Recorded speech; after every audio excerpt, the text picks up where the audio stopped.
Hello मेरे प्यारे बच्चों, क्या हाल चाल। बढ़िया सा। उम्मीद है बच्चों आप सब लोग बहुत अच्छे होंगे और आशा करता हूँ बच्चों आप सब लोग की पढ़ाई भी बहुत अच्छी चल रही होगी। तो सभी छात्रों को नव वर्ष की ढेरों सारी हार्दिक शुभकामनाएं। आपका ये वर्ष बच्चों मंगलमय से शुरुआत हो और आपके जीवन में कहा जाए कि आपके लिए बहुत सारी खुशियों का ये सौगात ये वर्ष लाए। तो सभी छात्रों के लिए ये वर्ष अच्छा से शुरुआत हो, यही मेरी सभी छात्रों के लिए नव वर्ष की हार्दिक शुभकामनाएं। इसी उम्मीद के साथ आज की क्लास शुरुआत करेंगे बच्चों। एक मजेदार क्लास के साथ शुरुआत होगी, क्योंकि बच्चों आज क्लास जो लेकर के आए हैं ये बहुत ही इंपॉर्टेंट होगी। तो चलिए सभी छात्रों से गुजारिश करूंगा, प्लीज वीडियो को लाइक शेयर और सब्सक्राइब जरूर कीजिए। और सभी छात्रों से गुजारिश ये भी करूंगा, प्लीज वीडियो को सारे छात्रों में इस वीडियो को सेंड कीजिए। चलिए बच्चों आज देखेंगे क्लास 12 में हिंदी पत्र लेखन। तो बच्चों अभी आपको एग्जाम जो 24 फरवरी का होने वाला है, तो वहां से आपकी तैयारी बेहतर होनी चाहिए। ठीक है, तो ये एग्जाम में आप जाएंगे तो 24 फरवरी का आपका जो एग्जाम परीक्षा होगी बच्चों, वहां से आप लोग इस क्वेश्चन को अच्छी से तैयारी करें। और इसके द्वारा आपको यहाँ से बच्चों पूरे पूरे आपको 6 अंक यहाँ से क्या होंगे, प्राप्त होंगे। उम्मीद करता हूँ वीडियो बहुत पसंद आएगी और अच्छे तरीके से मैं आपको समझाने का प्रयास भी करूंगा। ठीक, चलिए बच्चों शुरुआत करेंगे। देखिए पत्र लेखन में बच्चों आपसे ये क्वेश्चन पूछता है, हर साल पूछा जाता है, या कहा जाए बहुत ही इंपॉर्टेंट क्वेश्चन ये बनता है कि छात्रवृत्ति के लिए प्रधानाचार्य को एक आवेदन पत्र लिखिए। छात्रवृत्ति प्राप्त करने के लिए प्रधानाचार्य को एक आवेदन पत्र लिखिए। ये बहुत ही इंपॉर्टेंट क्वेश्चन बच्चों बनता है। तो इसको हम कैसे लिखेंगे, पहले लिखेंगे बच्चों सेवा में। क्या लिखेंगे बच्चों, सेवा में श्रीमान प्रधानाचार्य जी, जनता इंटर कॉलेज प्रयागराज।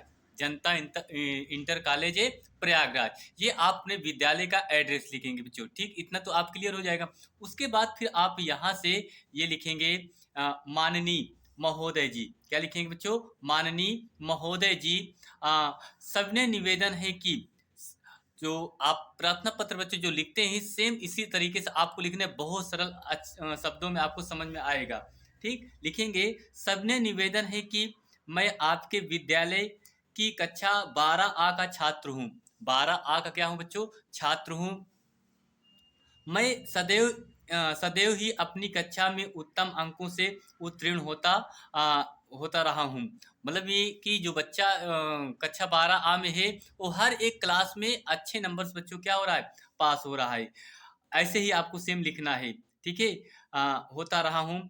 इतना ही नहीं, इतना ही नहीं, वाद विवाद प्रतियोगिता तथा खेलों में भी सक्रिय भाग लेकर पुरस्कार जीतता रहा हूँ। मतलब हर एक क्षेत्र में ये बालक क्या करता है, अपनी रुचि को प्रतिभा को क्या करता है, निहार रहा है। ठीक, कक्षा 10वीं में 74% अंक प्राप्त कर विद्यालय में 5वां स्थान प्राप्त किया है। कहा जाए कि कक्षा 10वीं में 74% अंक प्राप्त करके विद्यालय में 5वां अंक बच्चों क्या किया है, प्राप्त किया है। आगे देखिए लिखेंगे, इसलिए मैं आपसे विनम्र निवेदन करना चाहता हूँ। इसलिए मैं आपसे श्रीमान जी विनम्र निवेदन करना चाहता हूँ कि मेरे घर की आर्थिक स्थिति अच्छी नहीं है। मेरे घर की जो आर्थिक स्थिति है वो क्या है बच्चों, अच्छी नहीं है। डर है कि कहीं अर्थाभाव के कारण मेरी पढ़ाई छूटे न जाए। तो भाई मेरे घर की आर्थिक जो स्थिति है बच्चों वो अच्छी नहीं है, तो कहीं मुझे डर है कि ये जो पढ़ाई है मेरी क्या हो जाए, छूट ना जाए। अतः आशा है, छूट ना जाए। अतः आशा है कि मुझे विद्यालय कोष से छात्रवृत्ति प्रदान करने की कृपा करेंगे। छात्रवृत्ति प्राप्त करने की क्या करेंगे, कृपा करेंगे। यदि मैं अर्थाभाव में न पढ़ सका, यदि मैं अर्थाभाव से में न पढ़ सका, अर्थाभाव मतलब उसके आर्थिक जो घर की आर्थिक स्थिति है उसके कारण यदि मेरी पढ़ाई छूट जाती है, तो मुझे बहुत क्या होगा, कष्ट होगा। छूट जाती है। ठीक है, ना पढ़ सका तो मेरा भविष्य अंधकारमय हो जाएगा। मेरा जो भविष्य है सर जी अंधकारमय हो जाएगा। ठीक है, अतः आपसे मुझे अध्ययन वितरण, अतः आपसे ही मुझे अध्ययन वितरण होने से बचा सकते हैं। अतः आप मुझे अध्ययन वितरण होने से क्या कर सकते हैं? बचा सकते हैं।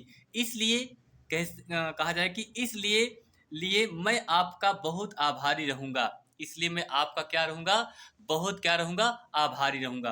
तो इतना बच्चों आपको लिखना है। उसके बाद लास्ट में आपको लिखना है आपका आज्ञाकारी शिष्य। क्या लिखेंगे भैया? आपका आज्ञाकारी शिष्य। यहाँ अपना नाम नहीं लिखना है, आप कुछ भी लिख देना। का खा गा कक्षा 12 आ का छात्र हूँ। कक्षा 12 आ का छात्र हूँ। ठीक, उसके बाद फिर यहाँ लिखेंगे आपका दिनांक। क्या होगा बच्चों? दिनांक। तो दिनांक में आपको यहाँ डैश नहीं छोड़ना है, बल्कि आप जिस दिन परीक्षा देने गए हैं यानी 24 तारीख को, यहाँ आप लिखेंगे 24/02/2025। क्या लिखेंगे बच्चों? 2025। ये आप अपना क्या डालेंगे? दिनांक डालेंगे। क्या डालेंगे भैया? दिनांक। तो इस तरह से बच्चों आज आपके लिए मैंने ये इम्पोर्टेंट प्रार्थना पत्र बताया। इस प्रार्थना पत्र को बच्चों आप एक दो बार बढ़िया से रिवाइज कर लीजिए। मैं आप सभी छात्रों से कहूँगा कि ये जीवन परिचय आपके कहा जाए कि पत्र लेखन जो आपका प्रार्थना पत्र आएगा तो यहीं से बनेगा और कहीं से नहीं आएगा। ठीक है, तो सभी छात्रों से उम्मीद करूंगा वीडियो जरूर पसंद आई होगी। तो वीडियो को लाइक शेयर और सब्सक्राइब करना मत भूलिए। आपसे इतना अपेक्षा और उम्मीद करता हूँ, क्योंकि बच्चों आप सब लोग के लिए हम बहुत मेहनत कर रहे हैं। तो यही आपका भी दायित्व बनता है कि प्लीज़ वीडियो को लाइक शेयर और सब्सक्राइब करते रहिए। अगर आप लोग हमारा मनोबल ऊपर नहीं करेंगे तो मज़ा नहीं आएगा। ठीक है, तो चलिए बच्चों बस इतना ही। मिलते हैं एक और क्लास में। अगर आपको कोई भी समस्या दिक्कत हो रही है तो आप बताइए, हम उस समस्या परेशानी को क्या करेंगे बच्चों? दूर करेंगे। ठीक, चलिए बच्चों बस इतना ही। मिलते हैं अगली क्लास में। थैंक यू आप सभी छात्रों को बहुत बहुत दिल से।